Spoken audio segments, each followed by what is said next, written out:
Welcome to another weekend here on the platform. It is our tradition to examine developments in the polity, and today's program will be no different. My name is Sam Omashe. The Osun State Governorship election has finally been concluded. About 3,000 jurymen and women of the ballot from 7 polling units have decided the fate of Osun residents for the next 4 years. APC's Gboyega Isiaka Oyetola, after a hard-fought battle, emerged winner over his dancing counterpart, Demola Adeleke of the PDP. But this declaration by INEC has only heightened the cries of foul play touted by APC's opposition. And this is also a decision weekend for political parties. As they hold their primaries, all eyes are on the APC, especially here in Lagos State. My column this week is titled Knowledge versus Vanity.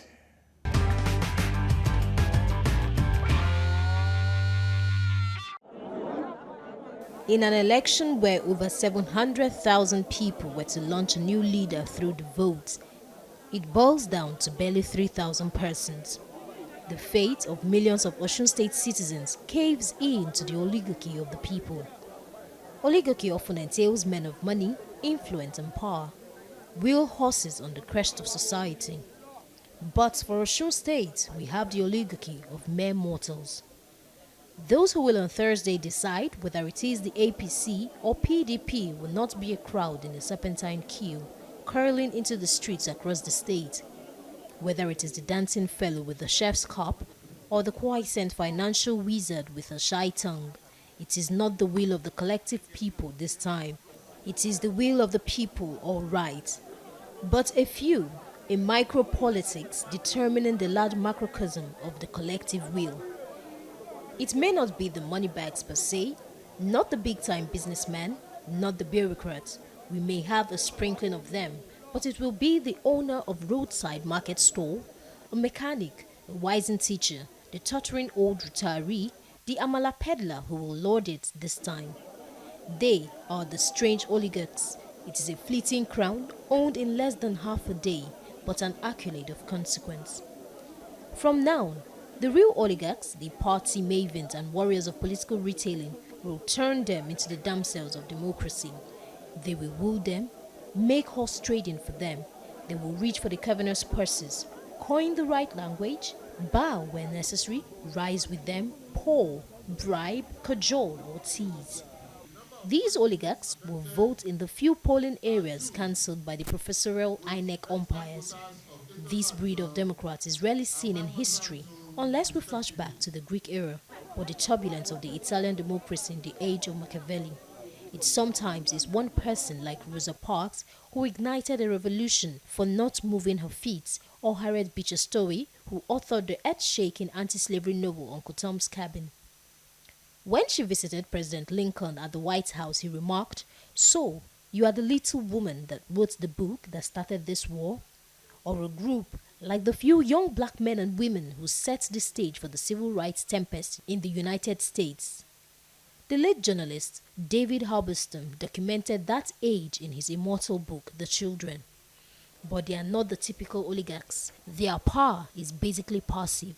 They won't spend, they won't hold nocturnal trysts, they will lose no sleep, they will wait for the persuaders, those who have stakes in APC and PDP. They are, in a sense, the jurymen and women of the ballots, a few asked to decide whether the people's justice may lie. They are the filters and conscience of the over 700,000 who voted on Saturday, September the 22nd. Philosophers of democracy have often suspected the view that it depends on the majority. Whether we look at the evolution of the American system with his baggage of slavery, Jim Crow, the moral ambiguity on race and immigration, or the British system with the carefully choreographed topsy-turvy of its parliamentary system, or the seeming hybrid of the French, the fingers of a few loom large. But it may not be that simple. These little men may suddenly wake up to their power, the magnitude of their littleness.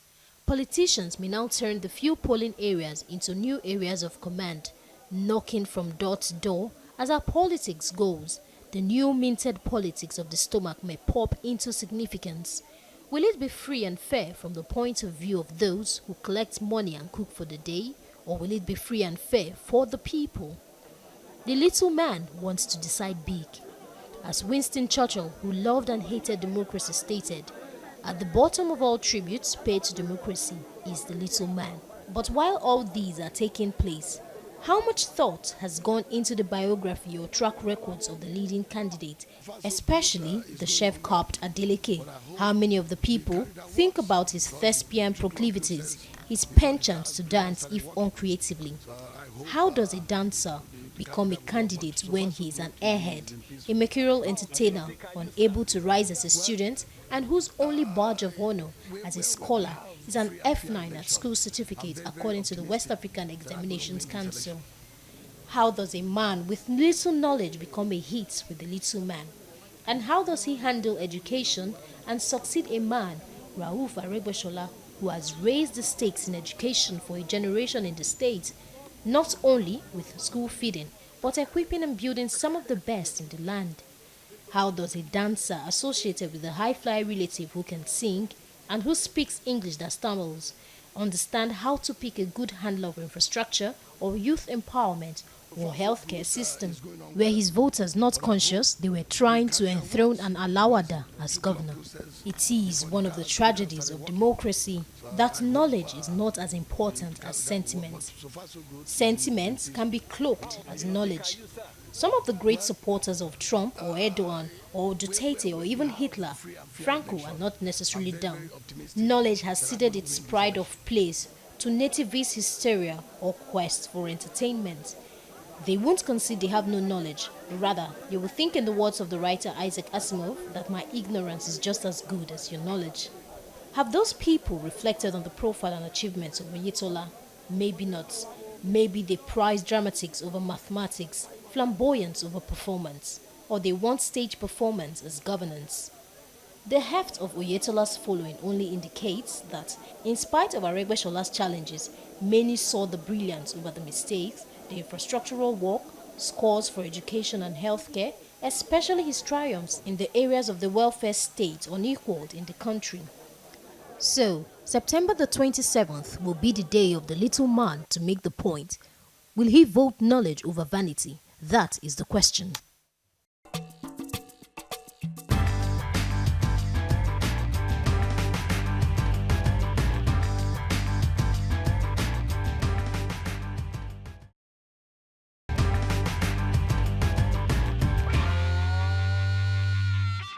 The decision of the Independent National Electoral Commission, INEC, to declare last Saturday's Osun State governorship election inconclusive turned many political watchers to emergency lawyers. Many Nigerians accused the body of being partial and inconsistent in its verdict. They compared the Osun scenario to those of Kogi and Imo states, where the commission failed to declare supplementary polls despite the issues at the time. And after all the cajoling and vote-buying tactics employed by many of the political parties, the people crushed the governorship dreams of Demola Adeleke. It will not be dancing to the Osun State Governor's mansion anytime soon. Public affairs analyst Adewale Adeoye and Lekon Shote join me now to analyze political events. This is a turbulent, as it were, period in our political area. Turbulence without the blood, hopefully, but very interesting. So we shall not have the big talk session this week. So we have for the hour both Adeoye and Shote. Thank you very much, gentlemen, for being in this show. Thank you. Thank you. Where do we start? Shall we start with Osun State?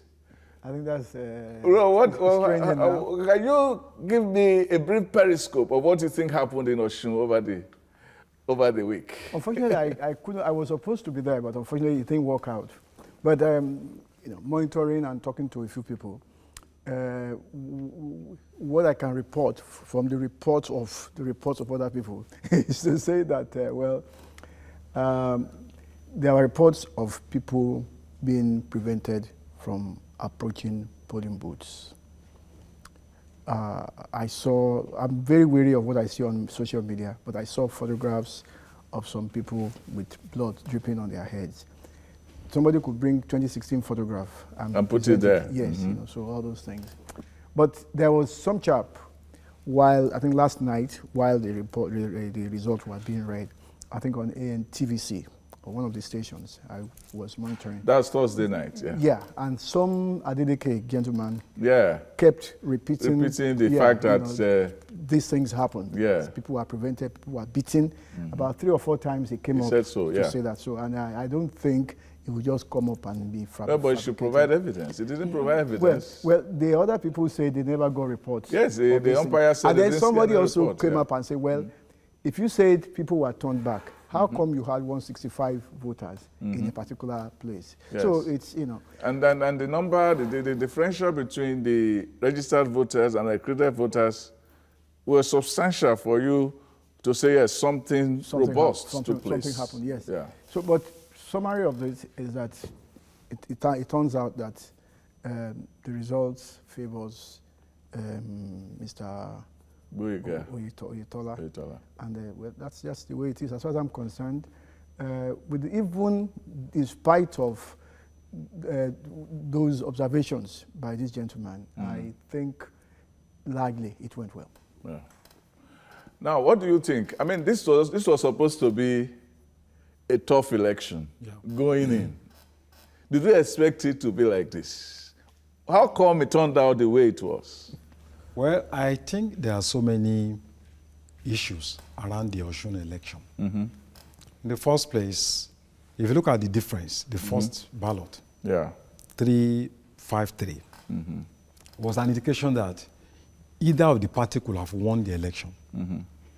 Secondly, in a comparative sense, if you compare what happened in this year, in 2014, there is a kind of little but significant improvement in terms of security. In 2014, at least about 10 people were killed. In 2014, armed militants were brought into Osun. Party leaders who were in opposition then, APC, were arrested, locked up several days before the election. Some of them were brutalized. You remember the incidents of the current Minister of Information, Lai Mohammed. How he was harassed in Osun. Exactly. And in fact, a top military... Interestingly, it was around this past election. It was not even in the news until you saw the photos. Yeah, so if you look at, even in terms of human rights violations, I think that we have, there is a kind of significant improvement. And then there was a presidential intervention on the IG. Yes. But in this case, compared with 2014, you also find out that the level of, the political consciousness in terms of the percentage of people that came out to vote is almost about 70%. We had 1.2 million people that collected PVC. Yes. Out of that, almost 800 people voted. Yes. So there is a kind of, public enthusiasm, which I think is quite impressive. But then, there are also various implications of the election. It shows the growing influence of the opposition, in terms of their desperation, the volume of resources at their disposal. And of course, the kind of strategy, then the kind of alternative, the quality of alternative they want to present to Nigerians. If you compare the candidate of the APC with that of PDP, you are a candidate that had fortunes, born with silver spoon, had so many opportunities. Was born with silver spoon. Yes. But then he had the dancing feet. He squandered the opportunity. This is somebody who could not even articulate his position on any issue. I think it would have been dangerous for Osun to, submit his sovereignty on his laps. But the PDP didn't care about that. It was just about giving us a candidate, that if he could win the election by all means possible. Re-echoing what the president of Nigeria said in 2007, that election is a do or die affair. So in terms of their preparedness, their desperation, they have improved, the opposition. But in terms of content and form, what kind of leadership do they want to present as an alternative to the APC? So I think the PDP failed in that respect. If you compare the credential of their candidate with that of the APC. Now, Chuta, you cannot downplay the significance of Adeleke in the election that passed. Yeah. It was almost a toss-up. What happened? There must have been a reason why a man, as I stated in my column, whose only credentials to scholarship was that he had F9 in WAEC, could become an intimidating political factor against a seasoned accountant and financial manager in a time of financial crisis. Sam, I'm sure you know the answer to this. No, tell me. If you don't give me the answer I want, then I will tell you. Who is on trial?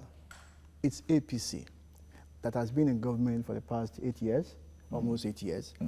And I've traveled through Osun State. I've seen some wonderful things that I have seen, and I'm impressed. I'm not going to lie to you, But two things happened. The salary issue has been taken beyond what it really is, But when you think about it, if you're not paid your salary, you're not going to be happy, And because states, now listen to this now, because states don't really have resources. As a matter of fact, Osun State is one of the states that gets the least from the FAAC, and it doesn't quite have internal revenue, So this is a state that people don't have other means of livelihood except to be employed by the state, either the state or the local government or schools, or somebody to pay them a salary, and it's not coming on a regular basis. Despite the fact that they found ways around it, level 1 to level 7 will get full salary. Above that, you get a fraction of your salary.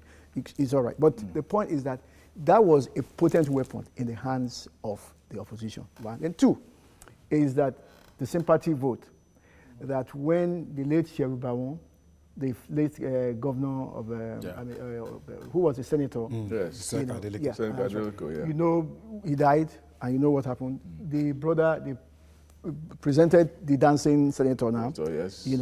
And he danced his way to the Senate. Yeah, and the APC, against to go with Adeleke, is thinking that we want somebody with content, and they said no, and then they went the other way, and then the PDP presented him or adopted him and presented him, and played on the psychology on ground, and then he won. And I think that made them to make the mistake, that's the PDP, thinking that, even if you will win within the Ede zone, it is not the same throughout Osun State itself. It's a different ball game altogether. But then PDP is a brand. I'm going somewhere. Now, some of us have been saying that APC must not be allowed to be a sole political party in Nigeria. That another political party must come up and struggle and challenge them so that they don't become complacent. And I'm happy at this. I'm also concerned that I'm not impressed, that with all that they have built, this Dr. Adeleke, if it is truly Dr. Adeleke, is their candidate. I cannot recall his manifesto. I cannot recall whatever he had ever said. Even on the day of debate, he was not available. I can't tell you precisely what he has done. A dancer cannot. But the person who will look after the shop on the behalf of the citizens of about 7 million people must be a very serious-minded person. Yeah. Well, my own view is you got that point right. But if you look at the election, the first election before the rerun, you discover that APC had this, in spite of the theatrics of Adeleke, APC had this even in its laps. That there are certain smooshing that APC had to have done to have made this easy before the election. Adeoti being one of them. That's right. Lasun being another. Exactly. And if they did that, a supplementary election would not have been necessary. Yeah. So why? What do you think happened? Well, I think there is a limit to negotiation. If you have people who want to leave the party at all cost, there's a limit to which you can negotiate with them, especially when their ambition, is to become the governor, and they have not been choosing, and they are hell bent on leaving the party. We may assume that the leadership of the APC did not, take into cognizance the need to engage them constructively, but I think they did. But when people have made up their mind, and they have this kind of illusion that leaving the party, they will win, they underestimated, the influence of the APC in Osun State. People have spoken about the question of salaries being owed and all that. But look, but wait, sorry to cut you short. Yeah. If the salaries were the way they were, and Adeoti was with them. It was SSG. And Adeoti was there. He garnered about 30,000 votes. Yeah. So, salary or no salary? It's not the issue. And there are about 21 states that are owing salaries. Osun is the only state that has a winning formula. Level 7 downwards, you get 100%. Yes. Level 8 to 10, 50%. You get 50%. Then, 75%. Yes. Then level 10 to 13, 50%. You get about 50%. Yes. And that's why you see that there's a kind of good relationship between labor movement and the government. Because those on the rank and file were getting their salaries. Oh, yeah. And even when you look at the lifestyle of the governor, the people in the state have no justification. They have no reason to question, his financial integrity. Yeah. He's not somebody who's extravagant, who is loud, building houses up and down. So they could see that his own lifestyle also reflects, the Spartan nature of the economy. Well, you said that there's an extent that you can go beyond which you will tell anybody if you can't stay in the party, you go. Yeah, that's right. But when it got to the crunch, they got to Missouri over. Well, you see, Sam, the point does that not hint at a certain complacency between the APC, saying that without them we can still win? That there's a certain miscalculation. No doubt about it. And and the miscalculation was it went round. Everybody, APC, Omishori, everybody miscalculated. My point is this.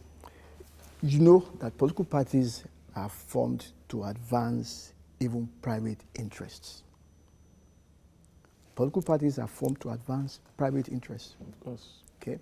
And it is some aggregation of interests. Yeah, it is some people who will come up and say, I think we want socialism, we want capitalism, we want more food, we want more agriculture. Then you sell it. And then you sell it. If you read the writings of Lenin, Lenin was actually a politician. Of course. So some people possibly had a grandiose idea of themselves and of their worth or value, and then it became difficult for them to reconcile themselves with whatever position they thought the party was going to go, especially that the governor was going to go. And since they didn't see themselves in that calculation, they figured that, okay, what we can play, even though we were part of the team that did not pay full salary, for example, we will be saying that, well, we are going to be out of it, we will resolve this issue and get votes. And people who want to spend, and this is something that most politicians have to be wary about, people who want to help you spend your money, they will give you every assurance that you are the poster boy, you are the one who is going to make it. They will flatter you. Oh yes. And this is very serious consideration that politicians should look at. People will come up to you and assure you, and then they brought them out and see people were now becoming insignificant. At the level of horse trading, it was Omishori that was now considered. Yeah. That tells you a lot. So politics is there. So that brings us to the same issue about the situation. I always said that Never before in history have we really had democracy.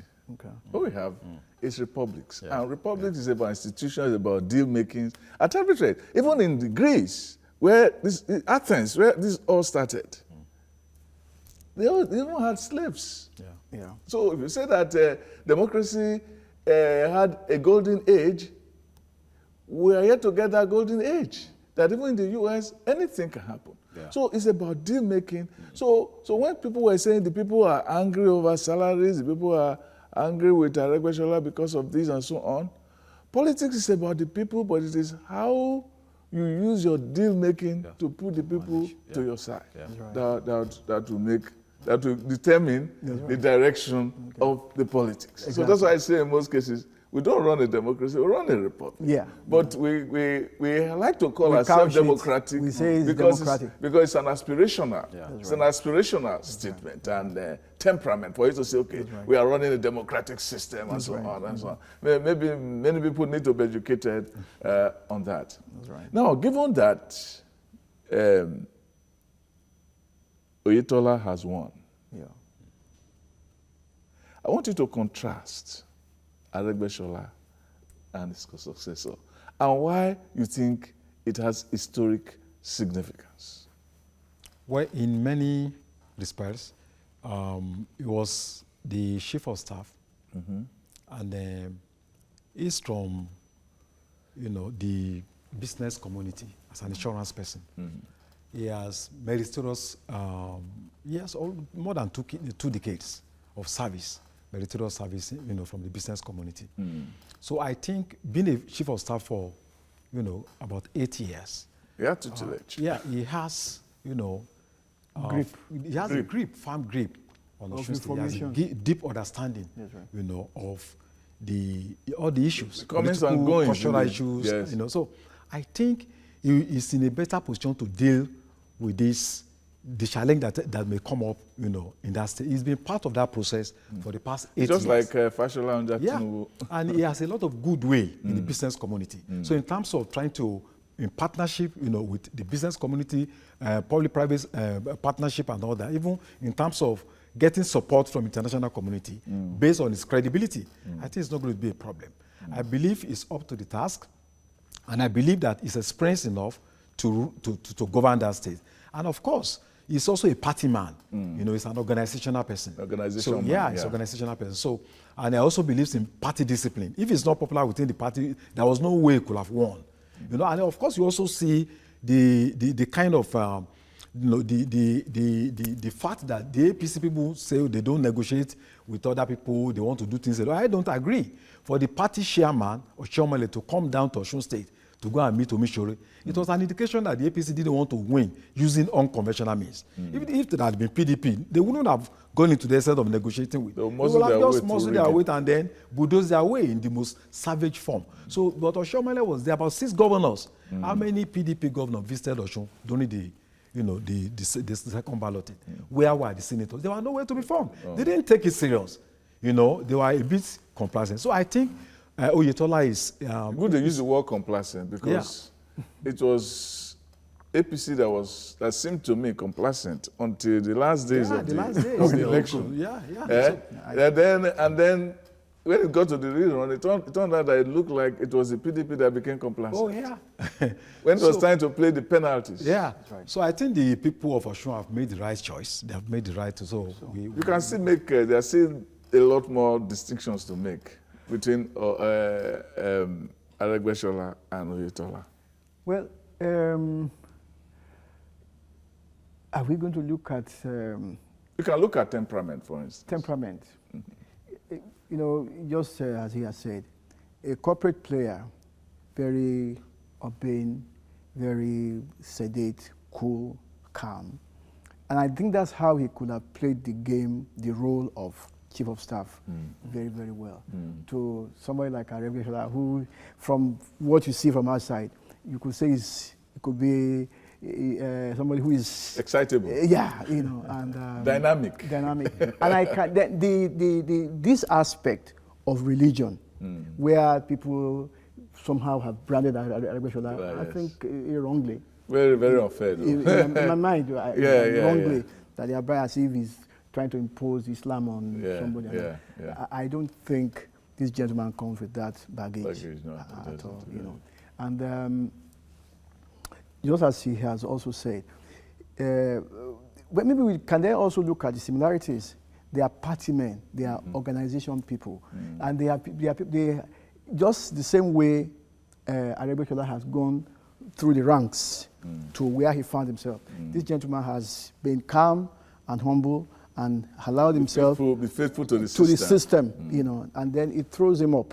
And I can only hope that with the hindsight, with the information that he has, with what he knows, the dynamics of what happened, where they failed and where they did well, I think it should be easier. It should be easier for him.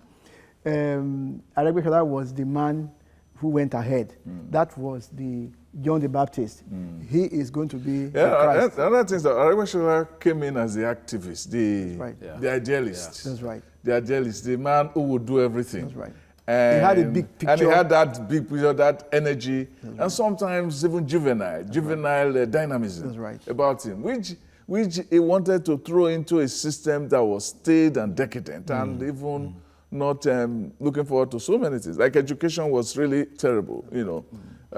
In his own time, you know, the WAEC result has jumped up from 15%, rating to about 50-something%, which is phenomenal. If you know where they came from, the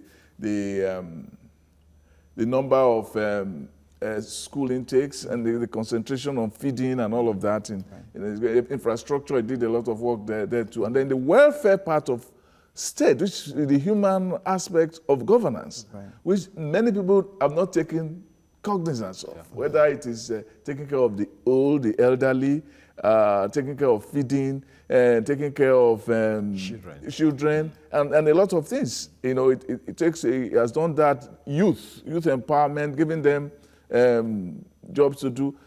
But, you know, in the case of Aregbesola, it's a case of a young man who has been hungry for a long time, and you see a plate of food, and sometimes you think, let me just gourmandize. And then at a certain time, you discover that you are taking too much. You have taken too much. And he didn't know you had taken too much, but perhaps it was also history. And I remember reading the biography of Richard Nixon when he said, history affects us more than we affect history.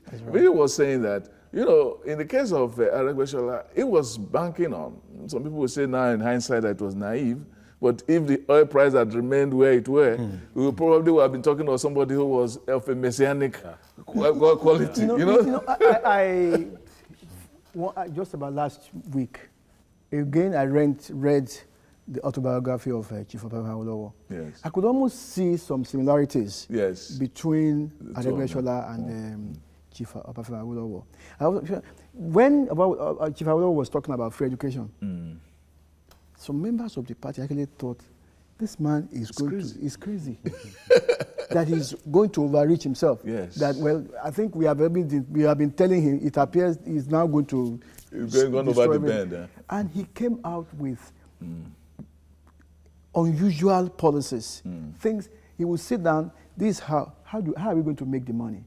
He kept looking for people who will help him to solve the problem. He set very exceedingly high standards for himself. He was the one that set the high standards for Action Group. It was. He sold the ideas to the people, and then he brought in people to help him think it through, articulate. But he was the one that had the vision. And I think that is what we have seen in Aregbesola. What I think the bane of Aregbesola is that he did not have men like Awolowo had, who could think on the same frequency and come up with brilliant things. But he had ideas, because I've been to Osun, I went around, examined, asked questions, and I saw that the things that this man was doing, if he had been successful, it would have been an earthquake. It would have been something else. Yeah.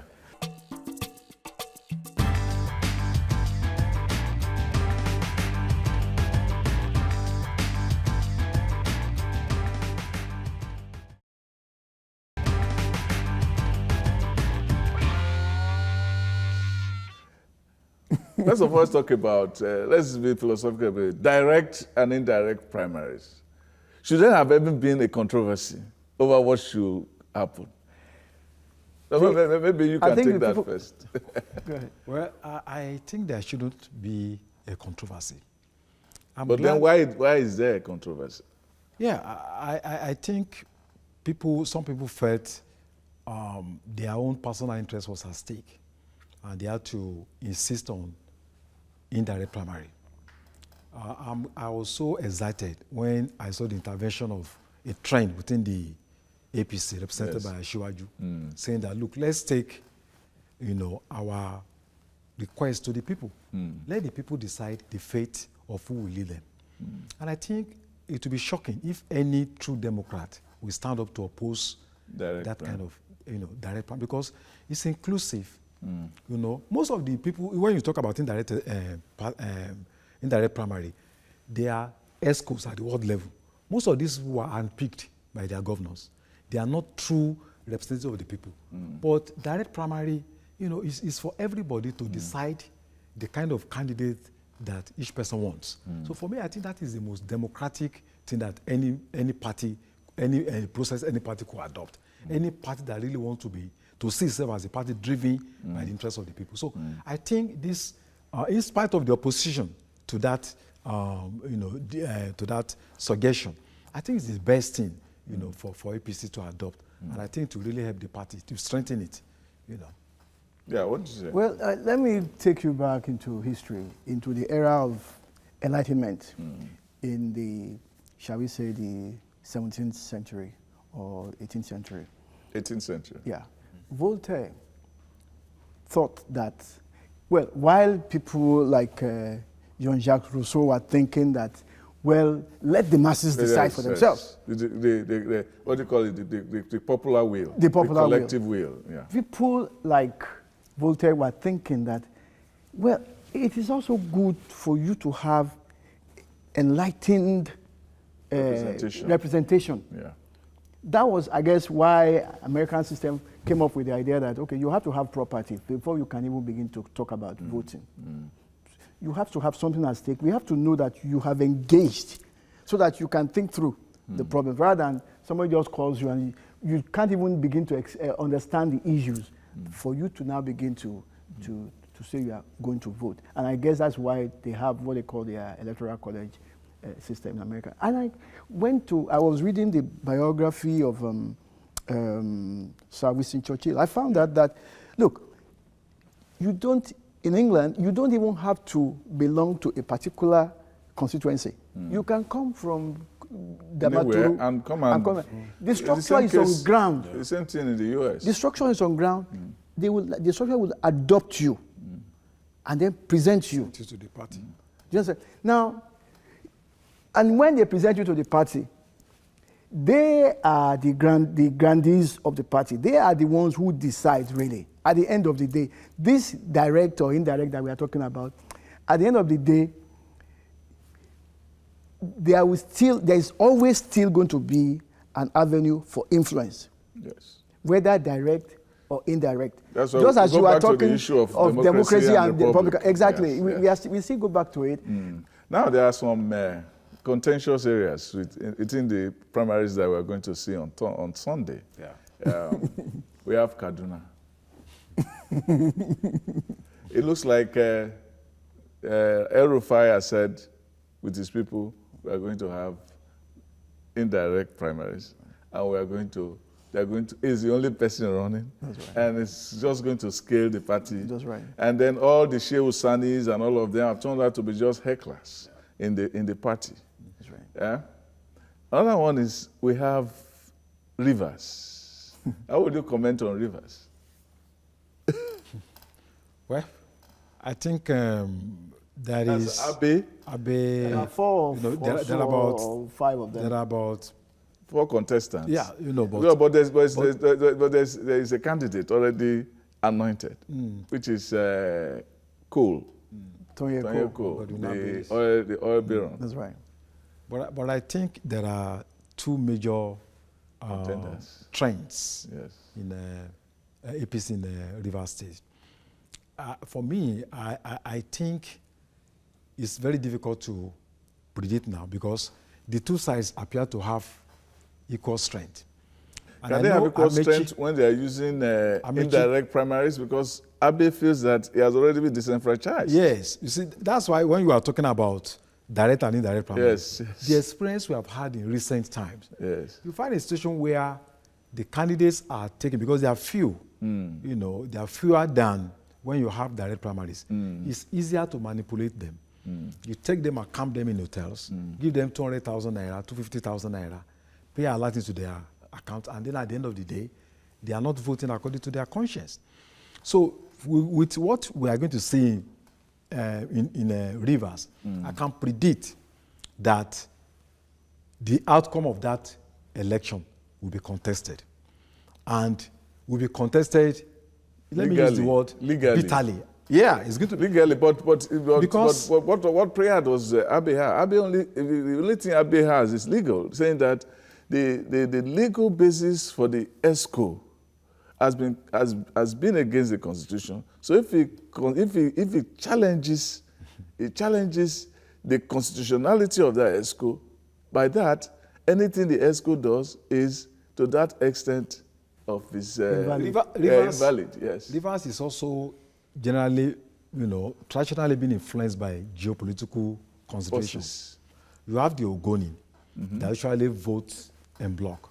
You have the Ekwere. The Ekwere, the largest number, about 1 million they own people. The state. In fact, they have been ruling the exception of Odili, who's an Adoni man. Yes. The Ekwere people have been ruling the states, since 1999. So, and then you have the Kalabari. So I believe Tonya is Kalabari. Yes, it's Kalabari. This is going to play out unless the person that the Ekwere people will support is most likely the winner to be the winner. And that is the question, whether eventually the Ekwere people will leave their son, who is already in the State House. Yeah, now we have Ekwere, the fruit, we have Ruti Mamechi, yes, then you have, the current one, Wike. It's also an Ekwere person. Man, that's what I'm saying, that even in their own calculation, they're looking forward to the fact that... If the Ekwere say this is the person we want to support, that's the end of it. That is the end of it. Well, my thinking is this, that I still think, I don't know what you think, that PDP is very, very strong in that place. Okay, general election. Yes, general election, yes. Because I want to go beyond the party primaries, because it should also inform whatever will happen, and therefore, the way to go for me is if APC wants to take that wrest powers from them. Question: should they present another Ekwere person? Or the question is, shouldn't they present another Ekwere person? Or should the other groups present one of their own to contest, and then seek to have a vice deputy governor from among the Ekwere, and then break the Ekwere. Yeah, before we move to Lagos, I want us to discuss quickly Imo and Delta, because those are other two contentious places. Well, I lived in Imo, so I'm interested in. I spent about 4.5 years living in Imo, so I'm interested in what is going on there. Because it is indirect, it means party delegates. Yes. It means, as you and I know, governors have the wherewithal to corral people to go in a particular, especially with inducements. That is power. Inducements and promises, of positions, being a commissioner and the rest of that. I think, just as you have noted about Rivers, it's going to be highly contentious. It may end up in court, and my fear is that they may play into the hands of PDP. PDP is waiting. Yeah, Ohakim, Ararume, exactly. They have their own fight going on. Yes, sir. So once they create that problem for themselves, if the governor, because I think that gentleman is the governor's The governor is his only fan. The others are not. But the governor money, is a but minority but with majority power. Yes. So he will compel his will to be done. It's but possible. when they get to the polls, it's a different matter altogether. Because I don't want to limit our thinking to Okay, Delta, just a party to primaries. Well, I think in the case of Delta, with the coming of Eduagan to APC, I think that's quite significant, given the fact that it was in power for 8 years. Yeah, but what side of, because even within the APC, you have the Omero faction, and then you have the Ogboru factor, and so on. So both of them are fighting for supremacy. Yeah, I think the person that Uduaghan will support will tilt the balance. Is really going to. So you are looking at probably the Ogboru. Yeah, because and you also look at Ogboru. He's an honorable person. He has contested, I think, about 4 times. Yes, he has been around. Perhaps he has always been in the wrong party. So I think for the first time, he's in the right fold. So I think this is the best and probably his last opportunity to get it done. Now, Lagos. How come Lagos is where it is today? With like things are hanging in the balance. It appears it's the first time outside of 1999 that, or maybe partially 2003, that Lagos is going to be contested keenly. The parties, even the AD structure, was able to say this is the way we are going to be going. And then the AC, or was it, there was AC before ACN? There was ACN. Also was able to say this is the way we are going to be going. And it has always been like that. Even when the time of Fashola, some other people came up, the party was able to say this is the way we are going to be going. And but this time, I'm sure you know my thinking already. Yeah. About this. You wrote a column on it. Yeah, my thinking is this. Well, I think the mandate group has now sort of clarified the issue. They started to talk about inclusiveness. Yes. And I understand that what that means to me is that the party that as presents a family. that presents you. Don't forget, the Constitution says you cannot even contest election except you belong to a party, and the party presents you. That's very important. And the party presents you. So there's a presumption then that there is a party thinking, the direction that a party wants to go, which is acceptable to you, for you to be their candidate that they will present to the people. And I think I love that. That's splendid, And now, if the same party, now listen carefully, now, if the same party now thinks that somebody else, an incumbent, they rather not present him again, I would have thought that their approach would be to look for areas of deficiency and speak among themselves that this man has not come up with the program in the interest of the people. They did that. They did that. The emphasis is not on from what I've read, the emphasis is not so much on the interest of the people. Well, do you agree with that? I don't agree with that. From my understanding, I think the issue is party supremacy, as against the parochial aspiration of an individual. Yes. And I think that has been the engine that has been motivating Lagos since 1999. And that's why you see that Lagos is the most stable state, is the most prosperous. When any president visits Nigeria from Germany or anywhere, after Abuja, they come to Lagos. Because institutions are thriving here. The economy is booming. And there is a consistent political tradition. In fact, from the 20s, the progressive forces have always been They have always been fighting. So it will be difficult for anybody to assume that by leaving that trend, jumping to another party, then is going to win that election. So I think what people are talking about is, as the governor of the state, you must have respect for party structure, party supremacy, party programs, party discipline. There is a very wrong assumption that, is the former governor, Ashwaji, that is controlling. I can tell you that he was able to tolerate, resentment, public resentment for too long about the present government. It was only when he got to a point that he could no longer handle it that he had to submit himself. That the rank and file had come to say. Because I'm involved. I know people are angry. People are bitter. I know. And a politician is like a fish in water. If you are out of water, then you are nobody. So he needs to listen to the people. If not, he's going to put the party in trouble. That is why picking the current governor, they need to be very careful because there is a lot of bitterness on the street. Look at land use charge. It is almost 400% increase. Look at the streets of Lagos. You want to build a mega city and everywhere is dirty.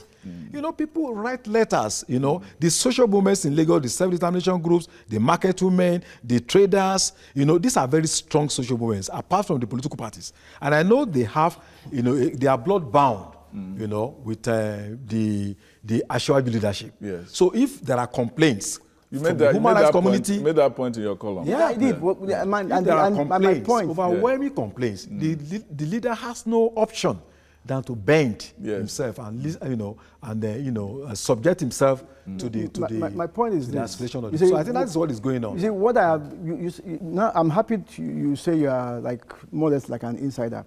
I want to know this issue of PSP, outside of the fact that, which they also openly said, that a lot of the PSP operators were actually political party members who this is their own way of making a living, which I think is legitimate and nobody can take that out of them. But I want to know, was there engagement? Don't assume that I know anything. I just want to ask a honest question.